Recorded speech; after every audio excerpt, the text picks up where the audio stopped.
Gracias.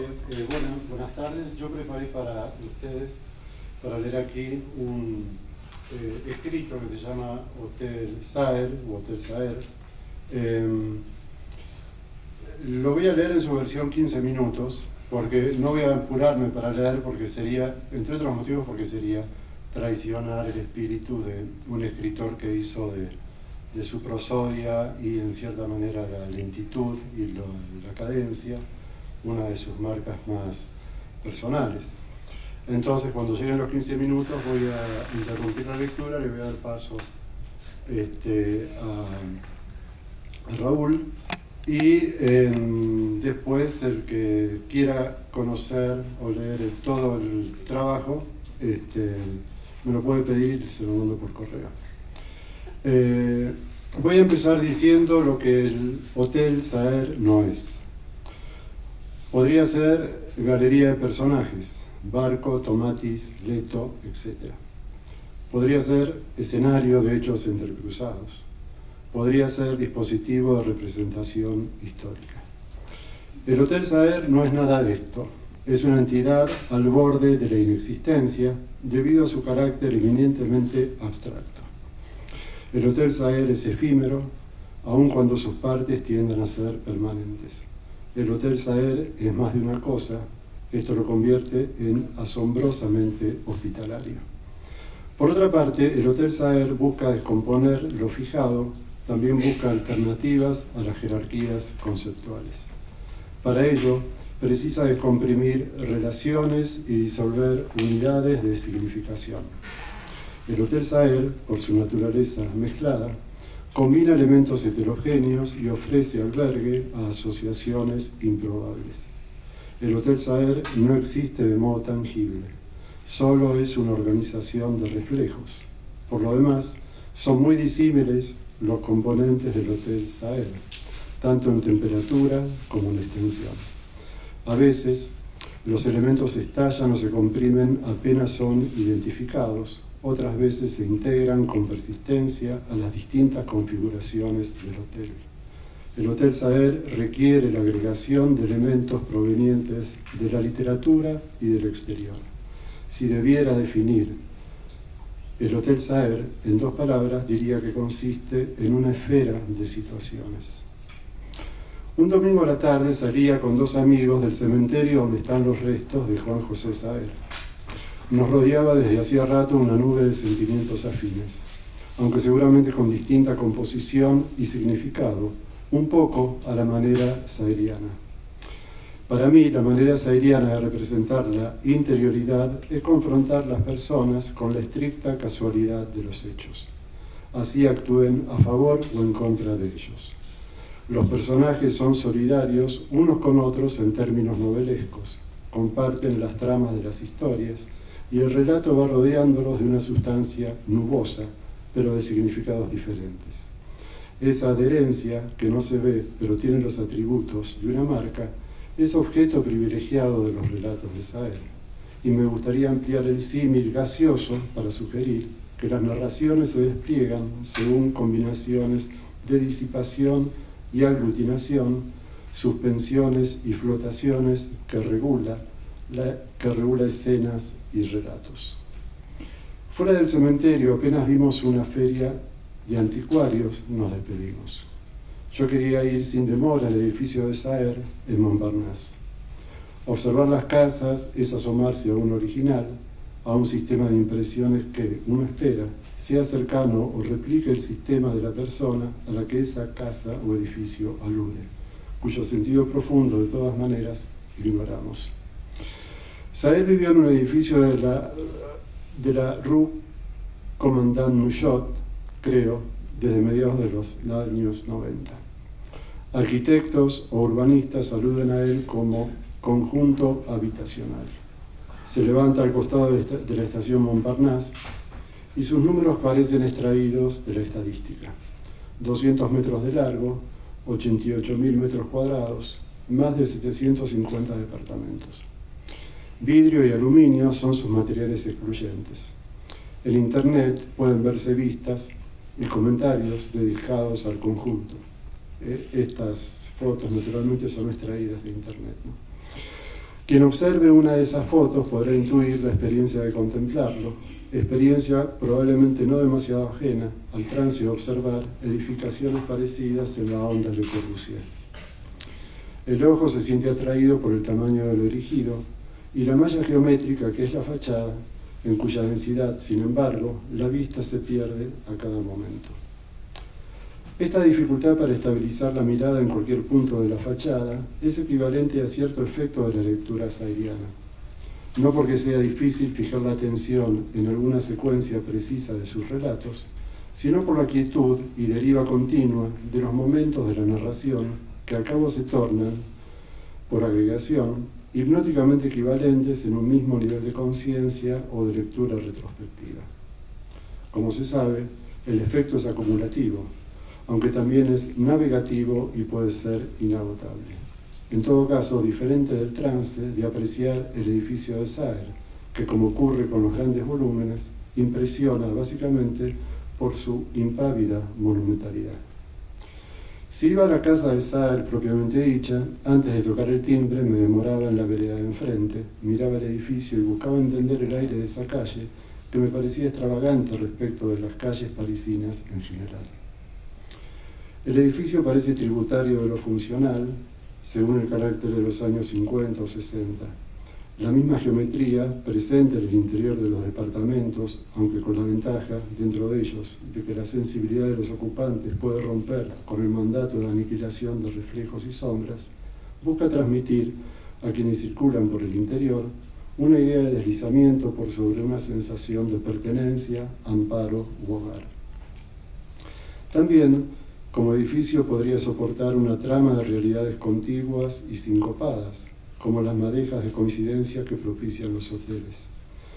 Y uno de los mayores azares, pensé, radicaba en el contraste entre el edificio, en tanto entidad física, y la existencia parisina de Saer. Por un lado, la animación almenada, el volumen de vidas equivalentes, un poco a la Perec, y por el otro lado, el edificio como refugio, incluso como búnker, la torre convivial y antiglamorosa de este autor que no hizo de París el predicado de su literatura.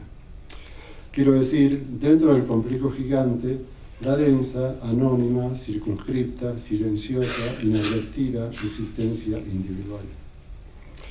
De este modo París, ciudad atiborrada de hoteles, ahora acogía uno nuevo, el Hotel Saer, y con París, claro, el mundo.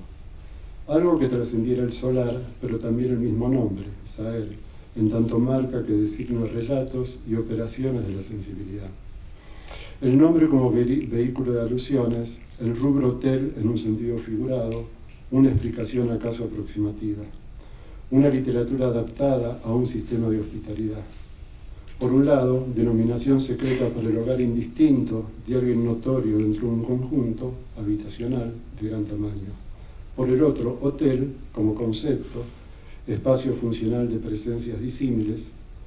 Esta organización variable podría dibujar constelaciones alternativas a las conocidas, con vínculos inscriptos en relaciones, digamos, tridimensionales, como podríamos imaginar las relaciones entre elementos dentro de un conjunto de definido volumen. Hay escenas, en algunos casos menos que escenas. La primera tiene como protagonista a Bueno Padre, cuyo hijo Walter ha sido figura mediática de la dictadura. Bueno Padre, artista bonachón, autodidacta y convencional. Bueno Padre pintó en una ocasión el jardín de su casa. El banco de madera, que era verde, en el cuadro lo pintó marrón. Luego pintó de marrón el banco real para que coincidieran. Más tarde consideró que el sauce, en el medio del cuadro, afectaba la composición del conjunto.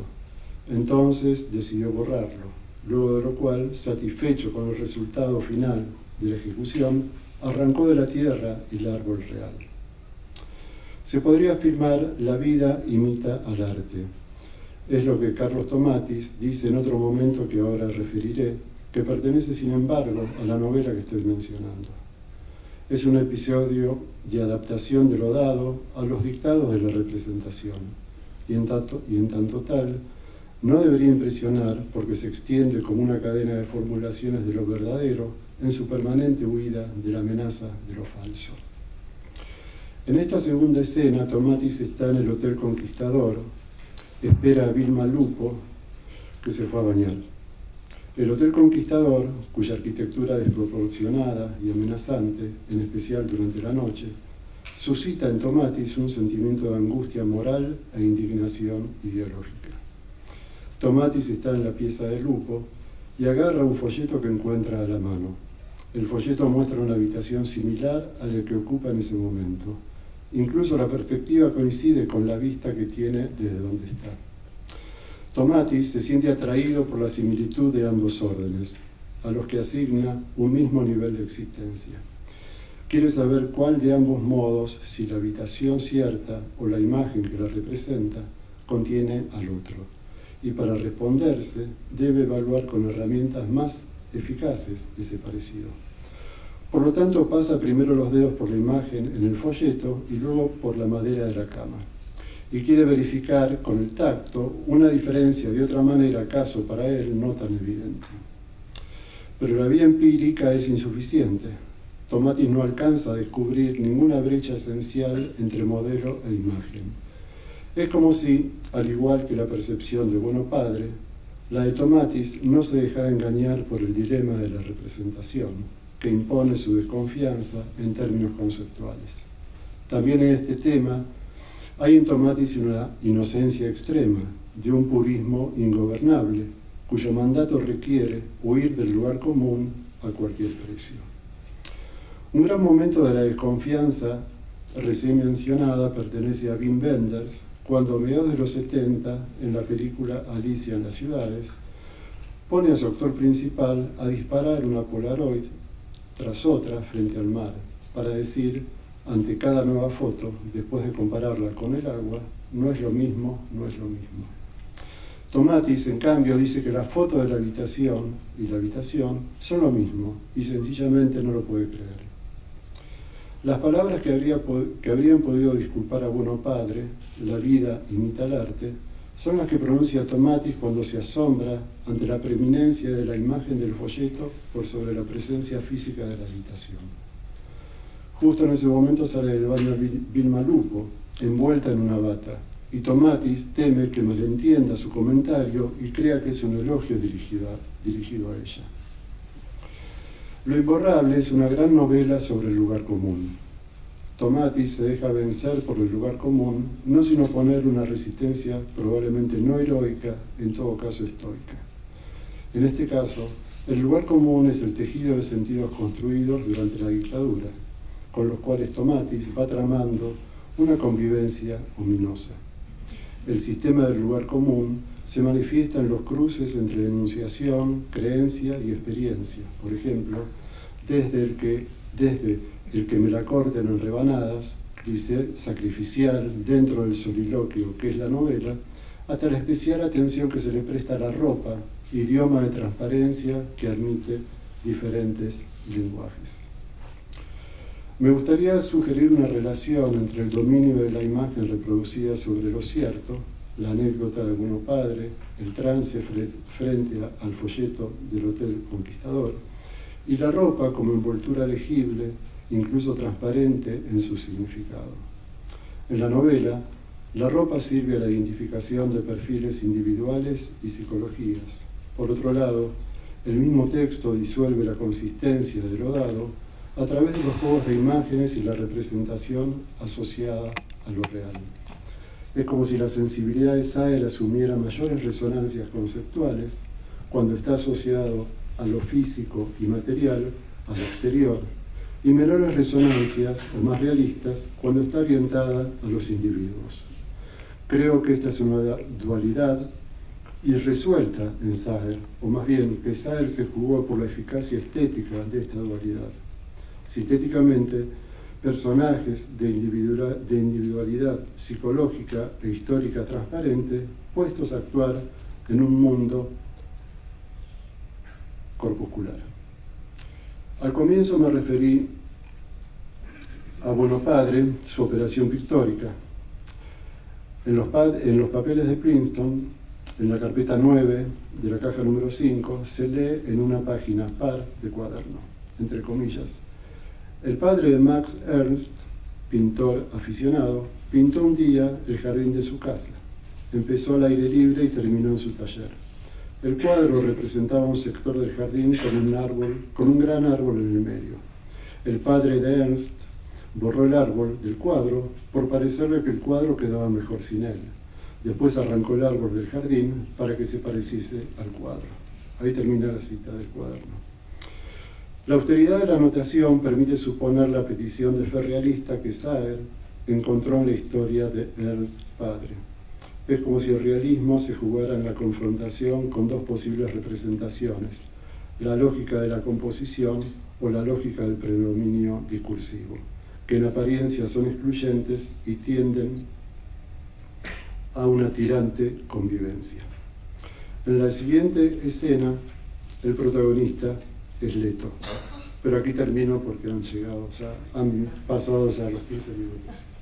No, que sí. ¿Sí? Ok. Bueno, en la escena siguiente, el protagonista es Leto. Una frase al principio de glosa lo presenta en constante materialización, una posible transfiguración de Pichón Garay o de Tomatis. La zona de misterio de la que proviene es común a Saer y su escritura, y podría atravesar a todos sus personajes, porque lo que se dice de Leto predica también a los otros personajes en una misma dimensión y registro, pero con diferentes palabras. En la página 14 de glosa se dice: el hombre que se levanta a la mañana, que se da una ducha, que desayuna y sale, después, al sol del centro, viene sin duda de más lejos que su cama y de una oscuridad más grande y más espesa que la de su dormitorio. Nada ni nadie en el mundo podría decir por qué Leto, esta mañana, en lugar de ir, como todos los días, a su trabajo, está ahora caminando, indolente y tranquilo, bajo los árboles que refuerzan la sombra de hilera de casas por San Martín hacia el centro. Fin de la cita. ¿De qué personaje de Saer no podría decirse lo que acá se describe del despertar de Leto? Es más, ¿de qué personaje podría decirse otra cosa?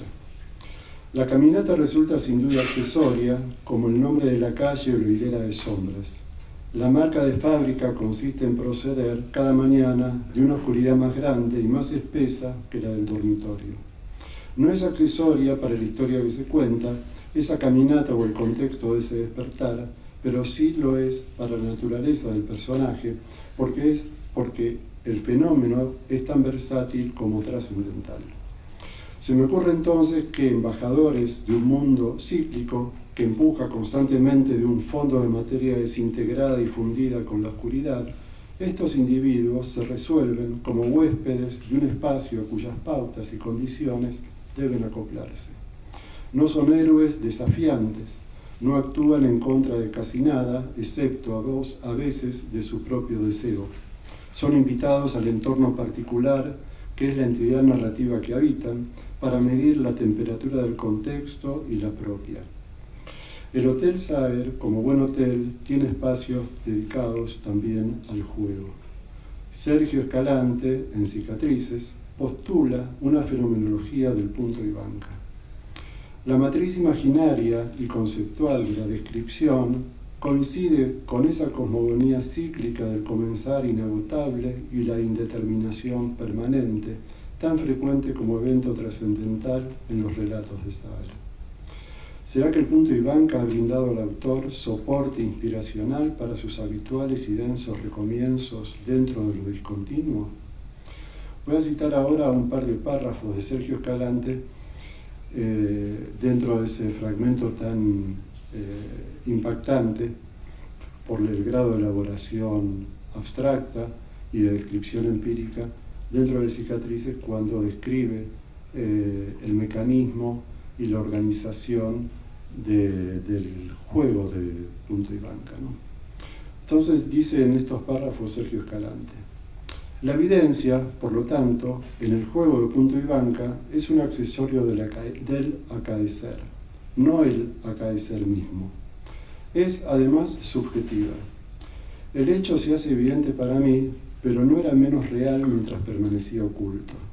El pase no cambia porque yo lo vea, soy yo el que cambia. Cuando desaparece, volviendo a la pila indiferenciada acomodada en un costado del sabó, yo retengo su evidencia y también la evidencia de que había permanecido oculto. Y sin embargo era real por haber ya sucedido antes de que yo pudiese percibirlo. Manifiesta entonces una existencia doble. El jugador no puede percibir entonces más que el pase cuando se muestra.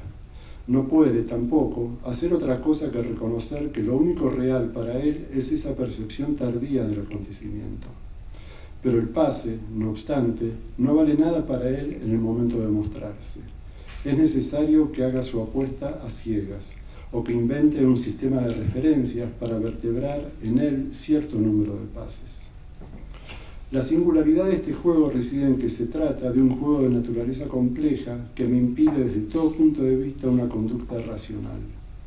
Un juego en cuyo interior, un espacio limitado, debo moverme con los manotazos de ciego de mi imaginación y emoción, y en que la única certeza que puedo verificar por medio de mis sentidos se presenta ante mis ojos con un relumbrón rápido cuando ya no me sirve, porque he debido apostar a ciegas y enseguida desaparece. Fin de la cita. Sergio Escalante dice: el jugador no puede hacer otra cosa que reconocer que lo único real para él es esa percepción tardía del acontecimiento. El nacimiento constante de lo dado desde una fuente inagotable e inaccesible se pone de manifiesto según una sintaxis que pertenece en realidad al orden profano de los juegos de azar, convertido en metáfora de experiencia empírica. El momento real se manifiesta entonces en cada pase de punto y banca, desde un sabó que es fuente de lo cierto en desencadenamiento continuo. La quinta escena del Hotel Saer está entre las más enigmáticas del Entenado, entre las más enigmáticas en mi opinión, naturalmente, ¿no? El narrador pasea periódicamente por la aldea, una acción cuyos detalles, sin embargo, no tendría sentido precisar porque es sobre todo genérica y, por otra parte, a veces está referida, otras aludida y la mayor parte simplemente sobreentendida. Son las habituales caminatas que el narrador hace por la aldea, ¿verdad? ¿Acaso tengan un estatuto similar a los despertares en la medida en que hablan de un dispositivo indeterminado? Estos paseos revelan la condición anfibia del entenado, enuncia como un héroe, pero es objeto de la acción. Revela el núcleo de las cosas sin dejar de bordearlas y define lo propio de la comunidad que describe en sus rasgos más evidentes, aunque sigue siendo impenetrable.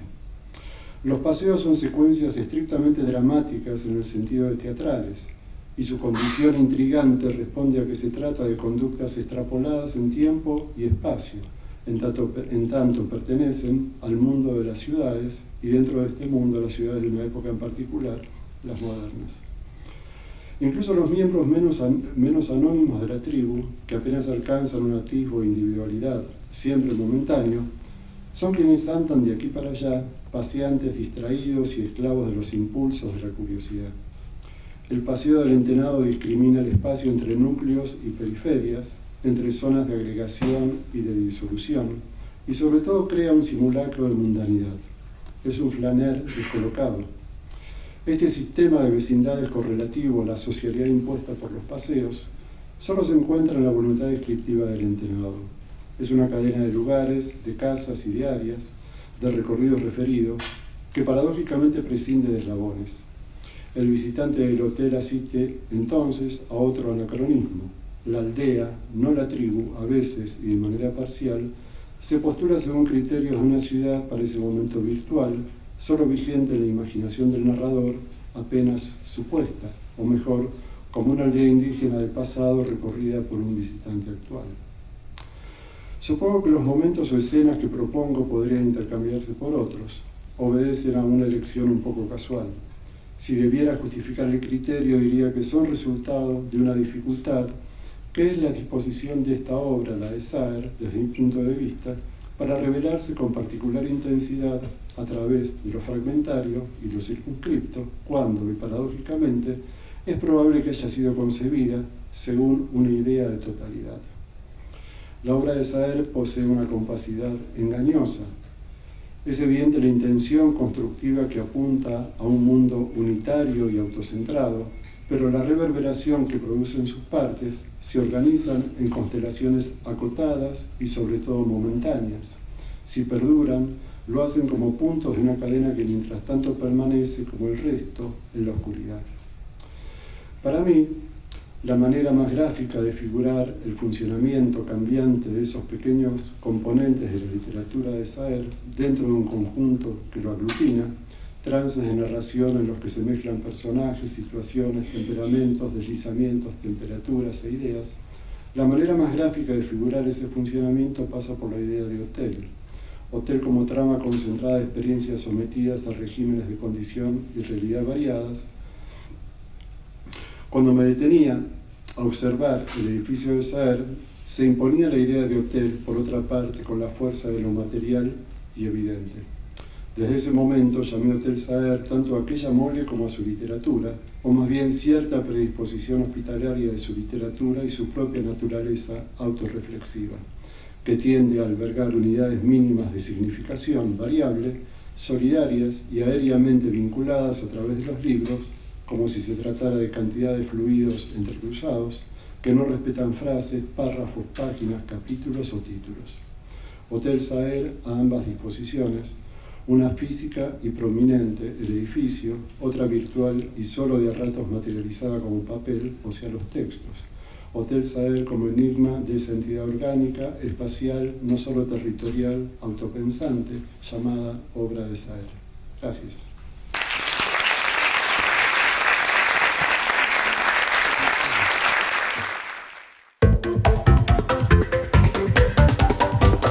Provincia de Santa Fe.